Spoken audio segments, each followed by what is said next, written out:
प्रदेश के 16,000 से ज्यादा शिक्षा कर्मियों का होगा संविलियन। स्कूल शिक्षा विभाग ने जारी किए आदेश।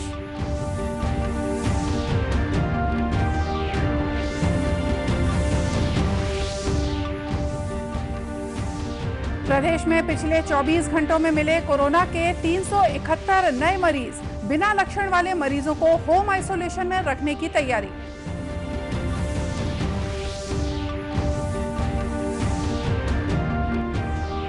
गांव में स्वच्छता को बढ़ावा देने के लिए राज्य सरकार देगी 4 करोड़ 34 लाख रुपए का पुरस्कार। 15 अगस्त तक मंगाए गए आवेदन।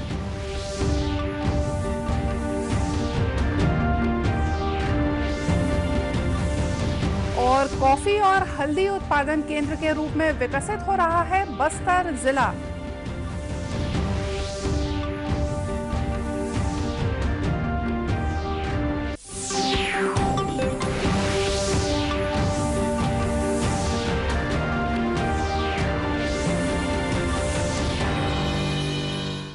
नमस्कार, आप देख रहे हैं दूरदर्शन समाचार। मैं हूं मोनिका शर्मा और आइए अब देखते हैं समाचार विस्तार से।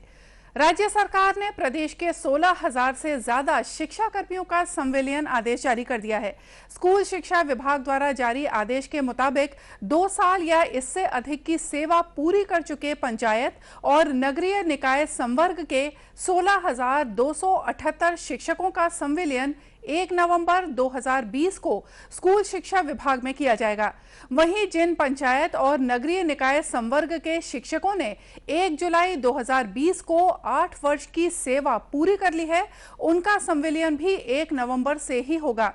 वहीं आदेश में यह भी कहा गया है कि शिक्षा पंचायत और नगरीय निकाय संवर्ग के जारी नियुक्ति आदेश के खिलाफ यदि किसी न्यायालय में प्रकरण विचाराधीन है तो उनका संविलियन न्यायालय के निर्णय के अधीन होगा। गौरतलब है कि शिक्षा कर्मियों के संविलियन पर पहले हुई राज्य मंत्रिमंडल की बैठक में निर्णय लिया गया था, जिस पर स्कूल शिक्षा विभाग द्वारा आज ये आदेश जारी किया गया। छत्तीसगढ़ में पिछले 24 घंटों में अब तक सबसे ज्यादा 371 कोरोना मरीजों की पहचान की गई है। अकेले रायपुर जिले में ही 205 कोरोना पॉजिटिव मरीज मिले हैं। इस तरह प्रदेश में कोरोना संक्रमित मरीजों की संख्या 6,370 हो गई है, जिनमें 4,387 डिस्चार्ज किए जा चुके हैं। वहीं एक्टिव मरीजों की संख्या 1,949 पहुंच गई है, जबकि कोरोना से अब तक प्रदेश में 34 लोगों की मौत हो चुकी है।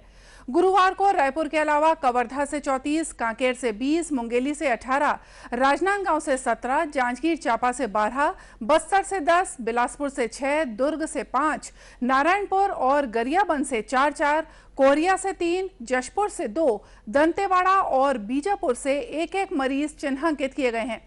इधर छत्तीसगढ़ में कोरोना के बढ़ते हुए मरीजों की संख्या को देखते हुए अब प्रदेश में भी दिल्ली की तर्ज पर बिना लक्षण वाले कोरोना मरीजों को डॉक्टरों की निगरानी में होम आइसोलेशन पर रहने की अनुमति दे दी गई है। दुर्ग जिले में ट्रायल बेस पर आइसोलेशन की प्रक्रिया शुरू की गई है। दुर्ग में सफलता मिलने पर दूसरे जिलों में भी इसकी अनुमति दी जाएगी।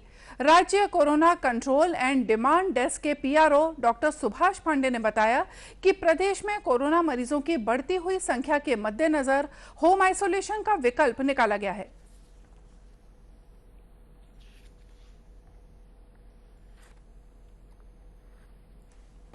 दुर्ग में यह प्रयास किया जा रहा है कि अगर घर में कोविड केयर सेंटर जैसा आइसोलेशन विकसित किया जा सके कि जो पॉजिटिव एसिम्प्टोमेटिक मरीज है, बिना लक्षण वाला मरीज है, उसका आने जाने का रास्ता, उसका एंट्री एग्जिट घर के अन्य लोगों से पृथक हो, उसका दिनचर्या की जो बाथरूम, लैट्रिन, बेडरूम, टॉयलेट ये सब अलग हो, उसका किचन अलग हो और उसको सेवा देने वाला व्यक्ति उसके जो आने जाने का रास्ता है जहाँ एक ही एंट्री है वहाँ पर उसके भोजन की या उसकी आवश्यक सामग्री रख दे, जिससे वो उसका उपयोग कर सके।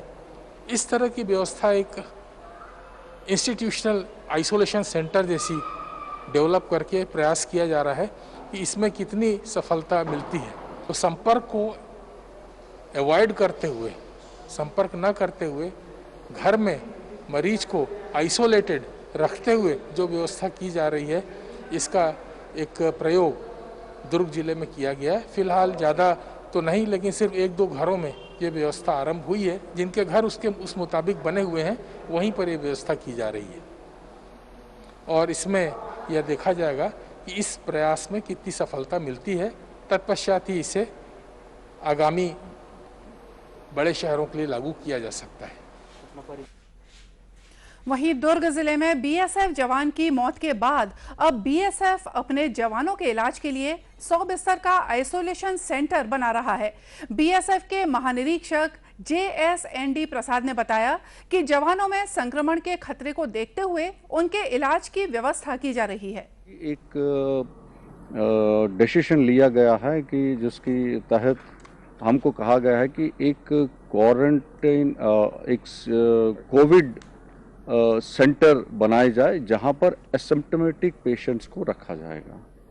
सिर्फ सिम्प्टोमेटिक को ही हम आगे जो भी बना हुआ है सेंटर्स हैं गवर्नमेंट के, वहां पर एडमिट करेंगे। जो एसिम्प्टोमेटिक पेशेंट्स हैं टेस्ट के बाद उनको वहां पर रखा जाएगा। अभी वहीं देश की बात करें तो कोरोना वायरस के संक्रमण से देश में अब तक 12,38,000 से ज्यादा पॉजिटिव केस मिल चुके हैं। इनमें से कुल 29,861 लोगों की मौत हो चुकी है। कोरोना के बढ़ते हुए संक्रमण को देखते हुए छत्तीसगढ़ की न्यायधानी बिलासपुर में लॉकडाउन का सख्ती से पालन करवाने के लिए पुलिस ने मोर्चा संभाल लिया है। जिला प्रशासन ने बिलासपुर में 31 जुलाई तक लॉकडाउन घोषित किया है। इस दौरान जरूरी सेवाओं से संबंधित दुकानों को सुबह 6 से दोपहर 12 बजे तक खोलने की अनुमति दे दी गई है।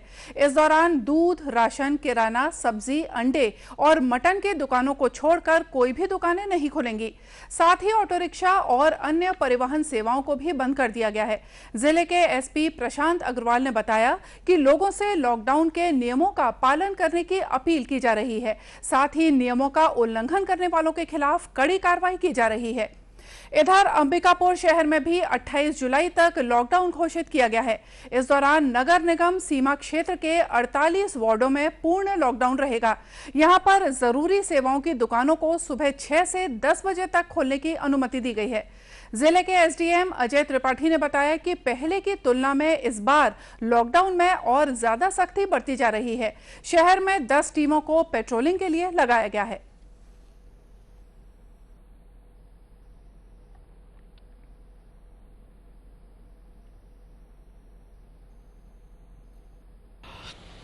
अंबिकापुर में कोविड-19 के संक्रमण जो बढ़ रही थी उसके रोकथाम के लिए माननीय कलेक्टर सर के द्वारा 1 सप्ताह के लिए सभी तरह की बंदी का आदेश दिया गया है।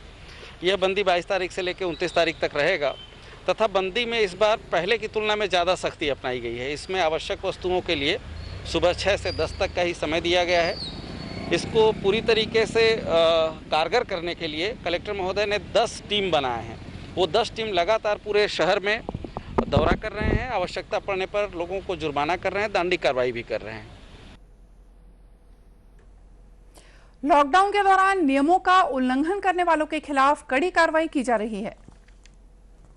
गांव में स्वच्छता को बढ़ावा देने के लिए स्वच्छ भारत मिशन द्वारा 4 करोड़ 34 लाख रुपए के पुरस्कार दिए जाएंगे।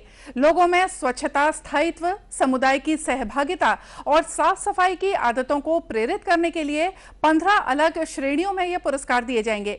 मुख्यमंत्री भूपेश बघेल इन पुरस्कारों के लिए चयनित ग्राम पंचायतों और प्रतिभागियों को गांधी जयंती पर 2 अक्टूबर को पुरस्कृत करेंगे। पंचायत और ग्रामीण विकास मंत्री टीएस सिंहदेव ने आज राज्य स्वच्छता पुरस्कार 2020 के तहत 15 श्रेणियों में दिए जाने वाले पुरस्कारों की घोषणा की। इस मौके पर उन्होंने कहा कि खुले में शौच मुक्त हो चुके गांव में स्थायित्व बरकरार रखने और लोगों में साफ सफाई की अच्छी आदतों को प्रेरित करने के लिए ये पुरस्कार दिए जा रहे हैं। श्री सिंहदेव ने कहा कि प्रतिभागियों के बीच इन पुरस्कारों के लिए स्वस्थ प्रतिस्पर्धा से ग्रामीण क्षेत्रों में स्वच्छता की आदतों और व्यवहार में दीर्घकालिक बदलाव लाने में मदद मिलेगी। उन्होंने कहा कि छत्तीसगढ़ स्वस्थ भारत मिशन के क्रियान्वयन में अग्रणी राज्य है। मिशन द्वारा इस प्रोत्साहन से ग्रामीणों में स्वच्छता की उत्कृष्ट स्थिति प्राप्त करने और उसे लगातार बनाए रखने की जागृति पैदा होगी। इस पुरस्कार के तहत स्वच्छ सुंदर शौचालय के विजेता को 5,001 रुपए का पुरस्कार दिया जाएगा। इसके लिए जिला स्तर पर 10-10 हितग्राहियों का चयन किया जाएगा। वहीं स्वच्छ सुंदर सामुदायिक शौचालय के लिए पुरस्कार जिला और राज्य स्तर पर दिए जाएंगे।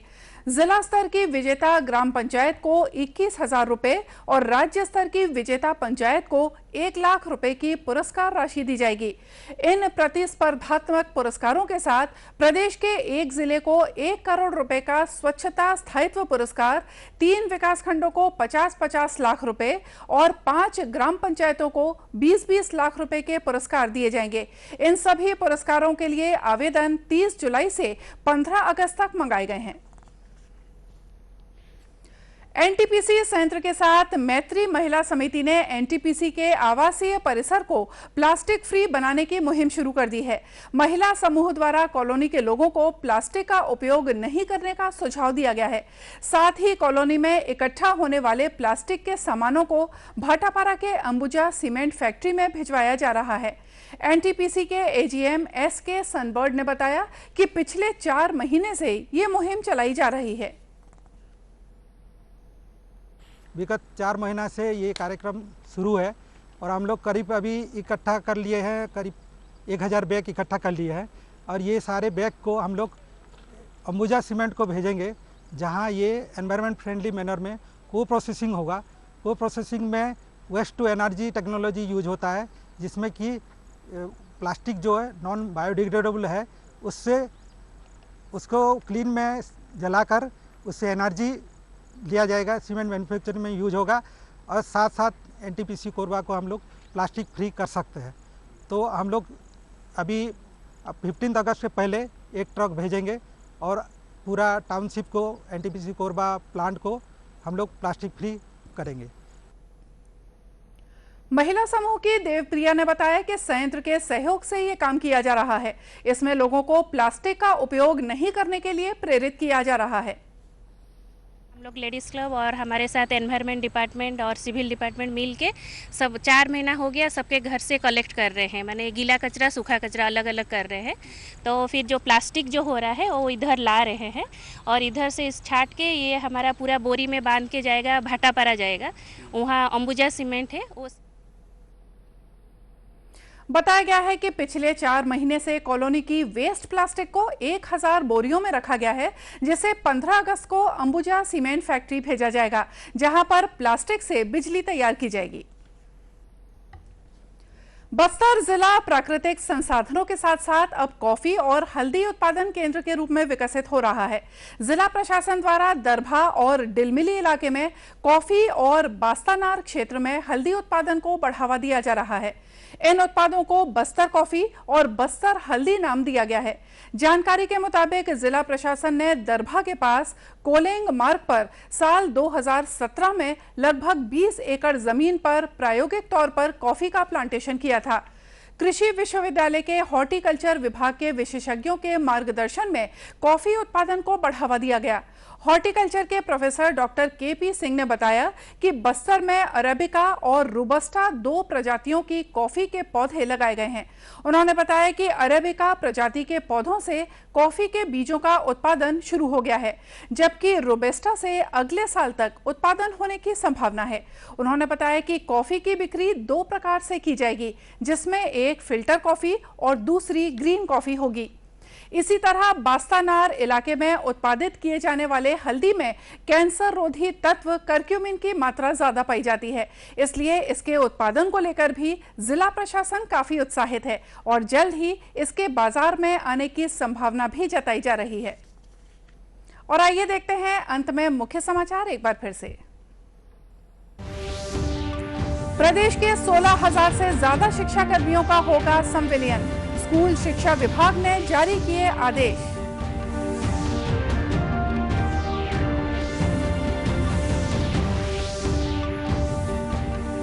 प्रदेश में पिछले 24 घंटों में मिले कोरोना के 371 मरीज। बिना लक्षण वाले मरीजों को होम आइसोलेशन में रखने की तैयारी।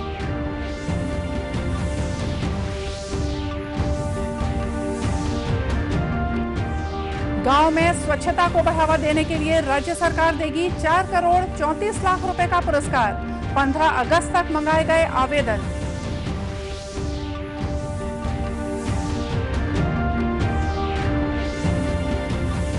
और कॉफी और हल्दी उत्पादन केंद्र के रूप में विकसित हो रहा है बस्तर जिला। और इसी के साथ ये समाचार बुलेटिन यही समाप्त हुआ। नमस्कार।